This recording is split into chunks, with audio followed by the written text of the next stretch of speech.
நீங்க பாதியில படிப்பை நிப்பாட்டிருந்தீங்க, இல்லாட்டி நீங்க இந்த மாதிரியான கனவுகளெல்லாம் நீங்க வந்து ஜெயிக்கல அப்படின்னா எங்களோட 15 வருஷ பயணம் இருந்திருக்காது. நீங்க எதிர்நீச்சல் போட்டீங்க.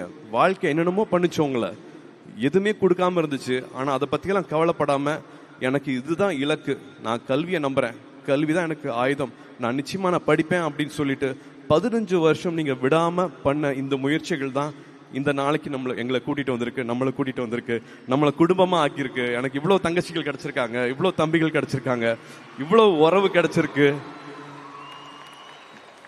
இது மட்டுமே பண்ணாம வந்து நீங்க திரும்பி கொடுத்துருக்கீங்க. நான் இப்பதான் அண்ணன் சொல்லிட்டு இருந்தேன், நான் வந்து அகரம் ஆரம்பிக்கும் போது எனக்கு 35-36 வயசு இருக்கும்.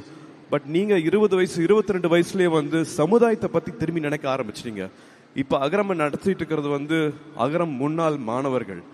ஸோ அதுதான் வந்து எங்களுக்கு ரொம்ப ரொம்ப சந்தோஷமான விஷயமா இருக்கு. இந்த செயின் வரணும், இந்த சைக்கிள் வரணும்னு ஆசைப்பட்டுட்டு இருந்தோம். அது ரொம்ப அழகாவே வந்திருக்கு, அது ரொம்ப அழகாவே நீங்க நடத்தி கொடுத்துட்டு இருக்கீங்க.